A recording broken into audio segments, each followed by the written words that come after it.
Hi everyone. Today in this video we will discuss about waves.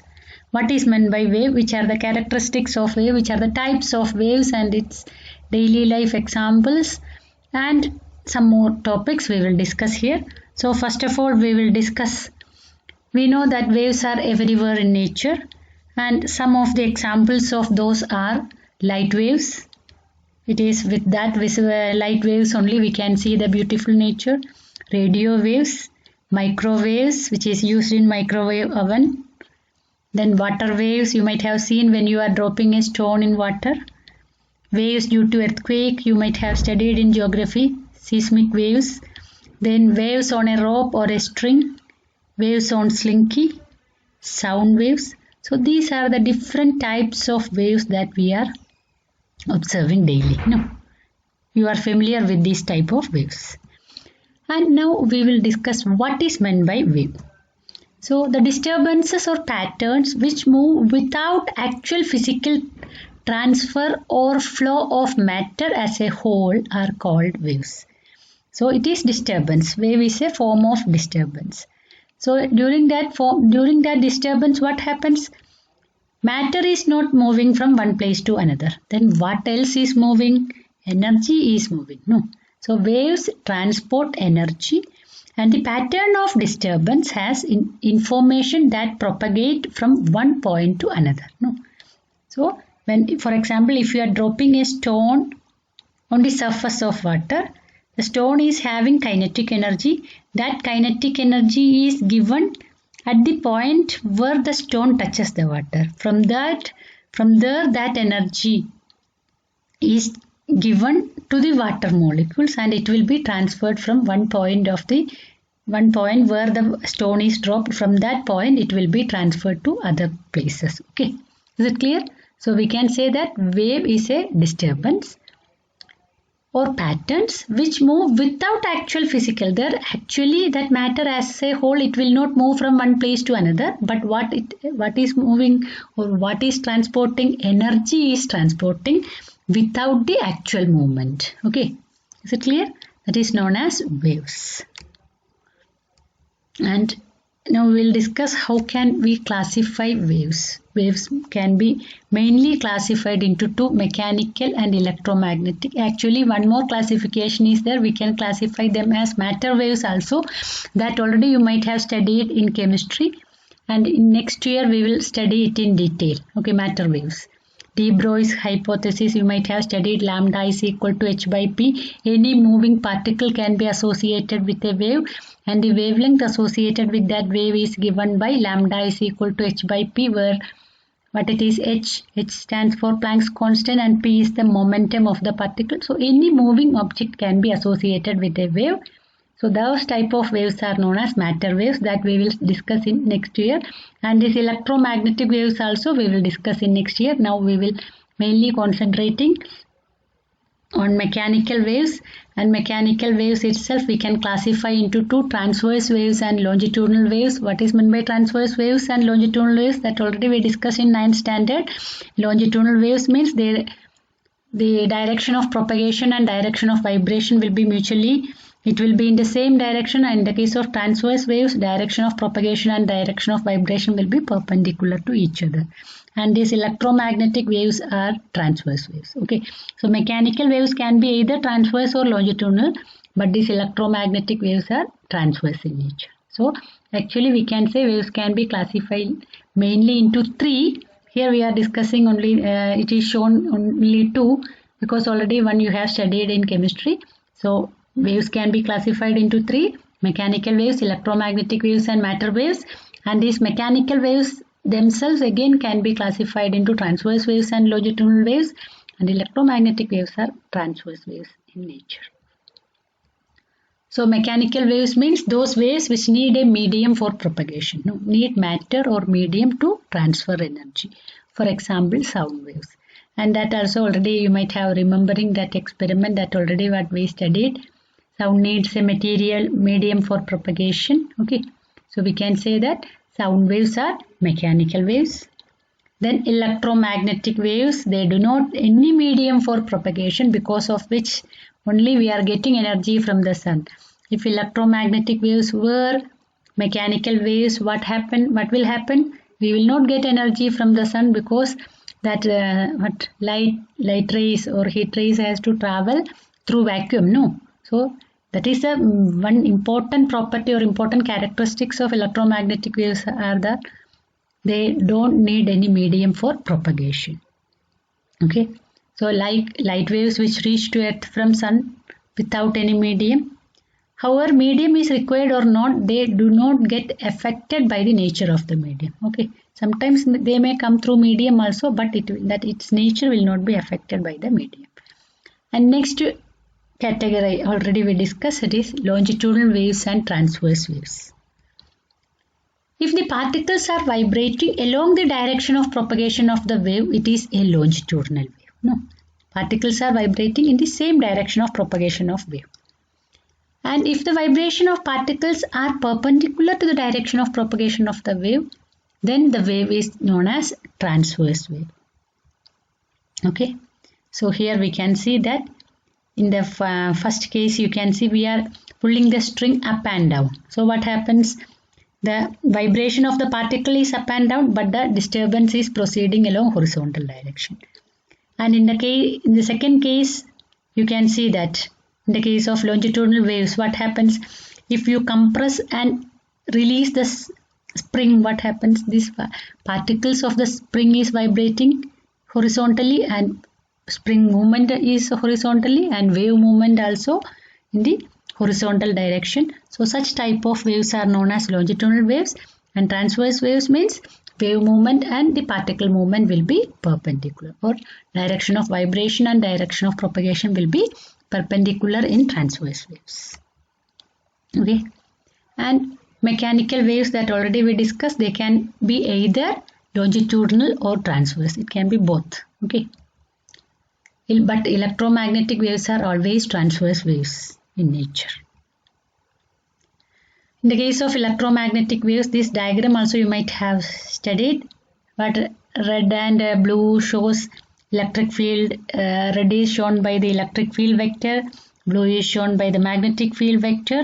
So you can see that electric field, if we are considering the wave is that violet line, if it shows for the direction of propagation, and if we are assuming that is x direction, we can say that electric field vector is vibrating along y direction, and magnetic field vector is vibrating along z direction, and the wave is propagating along x direction. That's why I told you direction of propagation and direction of vibration are perpendicular to each other. And these electromagnetic waves that we will study in detail in next year. One chapter itself it is there we will study in detail. And already you might have got some idea about electromagnetic waves in chemistry also. So in detail we will study in next year. So only one thing you should know, that one of the group of waves are known as electromagnetic waves, and they are transverse waves. That much enough for your this year's study. Okay, now we will discuss what is meant by a progressive wave. So from that term itself you might have got some idea what is meant by progressive wave. Progressive wave is a wave that moves from one point of medium to another. A wave that moves from one point of medium to another, that is known as progressive wave. So a progressive wave, mathematically we can write like this: y of xt is equal to a sin omega t minus kx plus y. Okay, this is the mathematical representation of a progressive wave. This relation you have to remember, no other option. Okay, omega stands for angular frequency or angular velocity, k stands for what? Wave number, no, 2 pi by lambda, that we will discuss now. Y of xt is equal to a sin omega t minus kx plus phi. So what is y of xt? It is the displacement as a function of position and time. No, so y of xt means the displacement, it is a function of position and time. A is the amplitude of the wave, and omega stands for the angular frequency, and what is k? K is known as wave number, that is given by 2 pi by lambda. Okay, So this is the expression for the wave which is propagating along positive x direction. Y of xt is equal to a sin omega t minus kx plus phi. Now we will discuss what is meant by amplitude, wavelength and angular wave number. So the displacement y may be either positive or negative. Okay, displacement, that y of xt, it can be positive or negative, but amplitude will be always positive quantity. And the minimum distance between 2 points having the same phase means same angle, it is called wavelength. That already you know. No, wavelength, what is meant by wavelength? And k is known as angular wave number. So wavelength, that is shown by red line. With the green line we can show the amplitude. Frequency means number of waves that pass a point per unit time. Okay, so distance between identical points on the consecutive waves, it is known as wavelength, that is represented by lambda. SI unit is meter. Amplitude is distance between origin and crest, or trough. That length, that maximum distance or maximum displacement, that is known as amplitude. And frequency means number of waves that pass a point per unit time.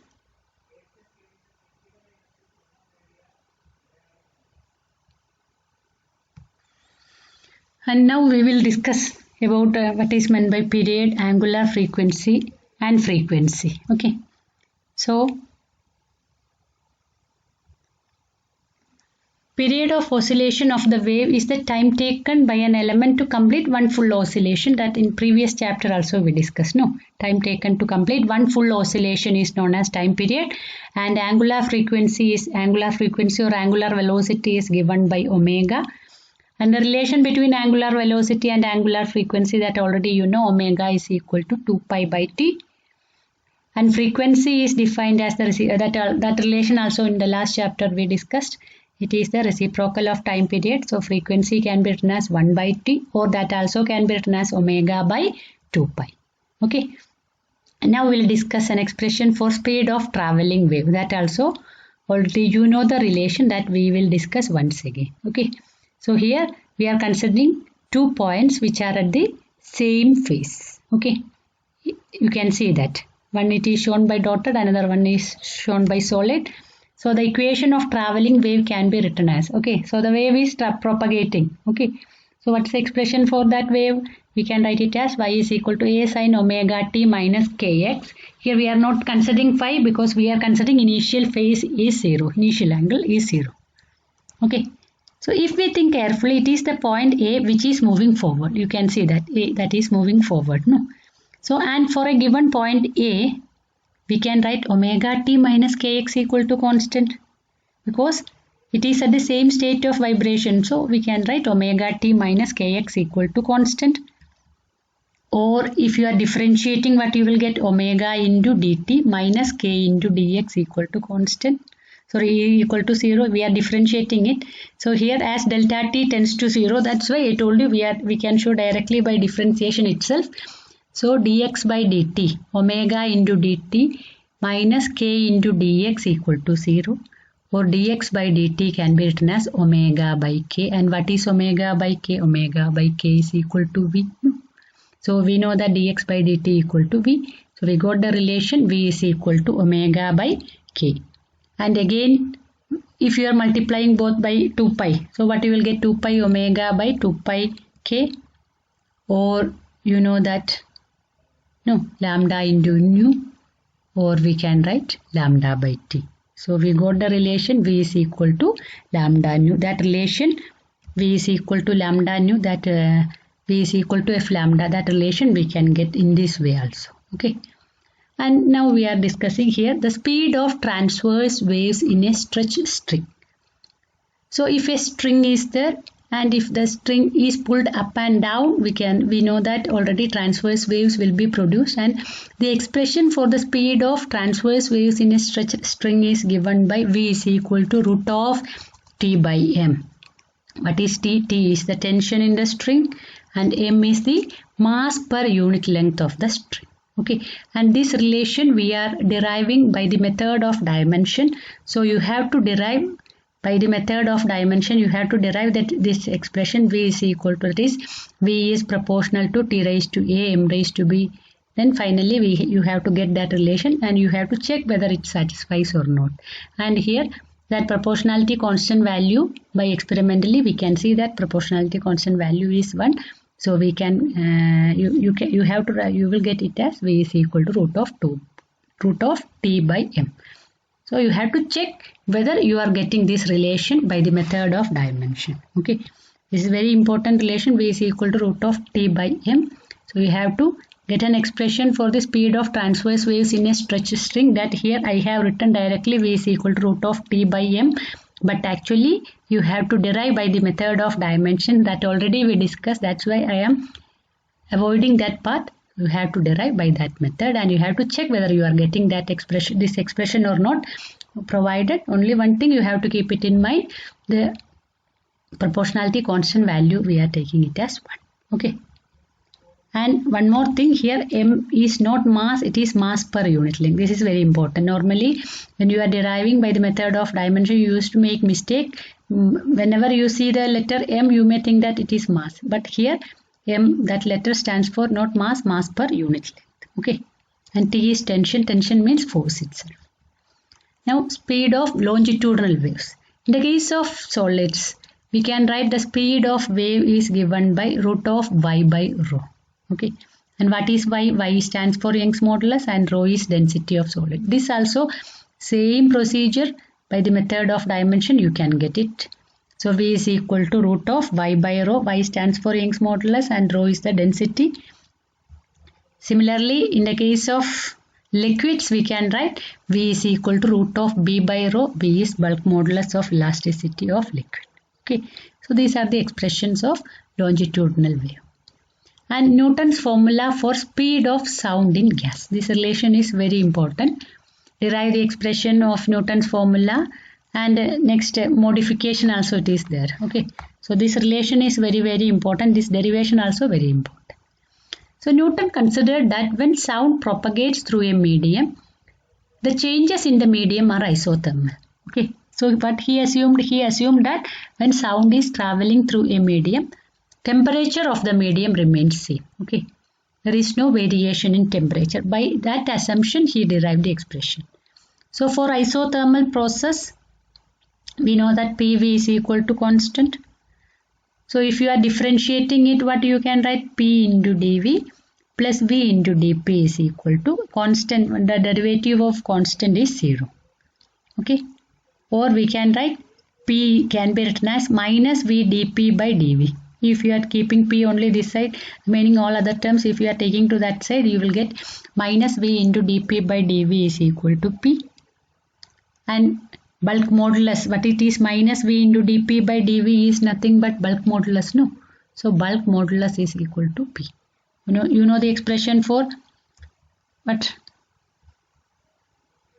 We know the expression for speed of longitudinal waves. V is given by root of B by rho. No, just now we discussed bulk modulus by density. So instead of bulk modulus, we can write it as P. So what we got? The expression for speed of sound waves given by Newton is given by V is equal to root of P by rho. So what assumption he did to get this relation? He assumed that when sound is propagating through the medium, isothermal changes are there, that is temperature remains same. That was his assumption. Okay. So by using the relation V is equal to root of B by rho, what is B? B is bulk modulus, rho is density. And by assuming that isothermal process, he got the expression for bulk modulus. Bulk modulus is given by minus V into dP by dV. So that from this relation he got it as P. So he got the expression for speed of sound waves as V is equal to root of P by rho. So P stands for the pressure of the medium and rho is the density of the medium. This was the expression, and by using this expression he calculated the speed of sound waves in air. But the experimental observation and the theoretical observation, what he got from this expression, it was much variation was there. Okay, so later on, so this is the expression V is equal to root of Bi by rho. Bi means bulk modulus. Okay, root of B by rho or equal to root of P by rho. So This relation was first given by Newton and is known as Newton's formula for gases. Okay, P is the pressure, rho is the density. So I told you. So here, by using this formula, when he calculated the expression for when he calculated the value of speed of sound in air, he got one value, but experimental value was slight variation was there. Okay, so that time Laplace, another scientist, he modified Newton's law, that is known as Laplace correction. Okay, so he assumed that this process, that is during isothermal process, the change should happen very slowly. Okay, no, that already we know that isothermal process means temperature should remain constant, so the process should take place very slowly. But however, during the propagation of sound wave, the changes happen too fast. Sound is propagating. No, when the sound is traveling through the medium, changes taking place very fast. So he assumed the process as adiabatic. So hence, instead of isothermal treatment, he considered it as adiabatic process. He told that adiabatic process is taking place. So he got the expression as V is given by root of gamma P by rho. What is gamma? Gamma is the ratio of Cp and Cv. Cp is molar specific heat capacity at constant pressure and Cv molar specific heat capacity at constant volume. Okay, that ratio is known as gamma. So now we will discuss how he got this relation. Okay, so for an adiabatic process, we know that P V raised to gamma is equal to constant. So if you are differentiating it with respect to, if we are differentiating, so what you will get? First function into the derivative of second function plus second function into derivative of first. No, so P into, if you are differentiating V raised to gamma, what you will get? Gamma into V raised to gamma minus 1. No, x raised to n can be written as nx raised to n minus 1 dv. Next, v raised to gamma, we are differentiating p. So what you will get? dp. No, so p into gamma v raised to gamma minus 1 dv plus v raised to gamma dp equal to 0. Or you can write it as v raised to gamma can be cancelled and v raised to minus 1 can, no. So what you will get? That term you can take to that side. Okay, and v raised to gamma dp, let it be here. So what you will get? Minus v into dp by dv is equal to gamma p. And what is minus v into dp by dv? That is bulk modulus. So here we got bulk modulus as gamma p. For Newton, he considered it as isothermal process, so he got expression for bulk modulus as p. But here Laplace assumed it as adiabatic process because when sound is traveling through the medium fast, it is moving very fast. So fast changes taking place. So it will not get enough time for the exchange of energy. So temperature will not remain same. So with that assumption, when he got the expression for bulk modulus as gamma p. So speed can be written as root of b by rho, or instead of b we can write it as gamma p by rho. So this is the Laplace correction. This also normally asked for exam. Okay. What is Newton's formula and what is Laplace correction, or how he arrived at this formula? Okay. Is it clear? And what is gamma? Gamma is Cp by Cv. P is pressure, rho is density. And now we will discuss which are the factors affecting the speed of sound in a gas. First one, pressure. So V is equal to root of gamma P by rho. So by seeing that expression, you may think that if pressure increases, speed also increases. But it is not so. So at constant temperature, we know that PV is equal to constant. If temperature remains constant, we know PV is equal to constant. So P into m by rho is equal to constant, or we can write P by rho is equal to constant. How we are writing m by rho? Instead of volume, we can write it as mass by density. No. So P into m by rho is equal to constant, or P by rho is equal to constant. So we can say pressure has no effect on the speed of gas. Why? As pressure increases, density also increases, so that P by rho remains constant. So there is no effect of pressure on speed of sound. Okay. Now effect of density. So if we are considering two gases, both are having same pressure and same value of gamma. So what is meant by same value of gamma? Gamma means both are having Either it may be monoatomic or maybe diatomic or triatomic. For them already we discussed in the last chapter gamma value, how to calculate gamma value for monoatomic, diatomic and triatomic. So we are considering two gases having same pressure and same value of gamma. And if ρ1 and ρ2 are their densities, we can write V1 by V2 can be written as how we can write gamma will get cancelled. Same pressure is there, pressure also will get cancelled. So V1 by V2 we will get it as root of density of second object by density of first object. No, root of ρ2 by ρ1. Okay. And next we will discuss some more factors are there which affect the speed of sound. So effect of humidity. So density of water vapor is less than that of dry air. Okay. Water vapor has lesser denser than dry air. So automatically what happens? Speed depends on density.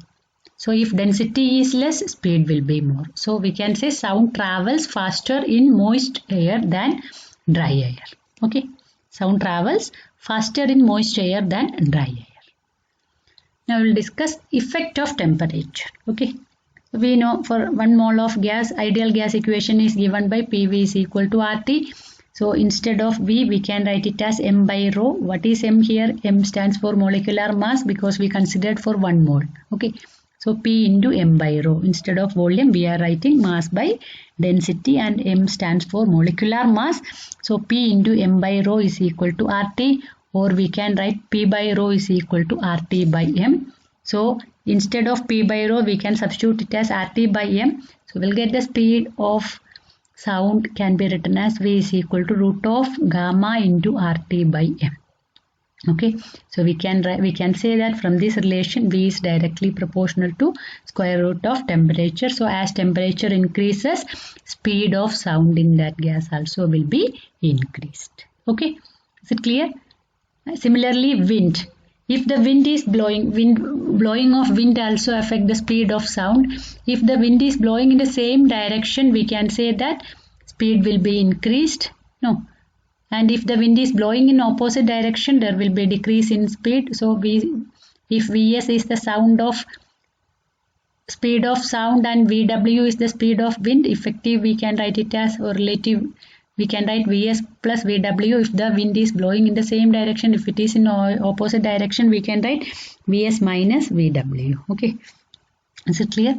Similarly, frequency has no role in the speed of sound. Okay, whatever may be the frequency of wave, it doesn't matter. The speed of sound it will not depend on the frequency. Similarly, speed of sound does not depend on the amplitude, provided only one thing is that amplitude should not be very large. If the amplitude is very large, in that situation speed of sound depends on amplitude also. Otherwise it will not depend. Okay, see, these are the various factors which affect the speed of sound in a gas. So I hope all of you understood today what we discussed. So you can go through those topics slowly, and you can read and you can be thorough with those topics, and wherever you find difficulty, you can send message to me. I will help you. Okay, thank you.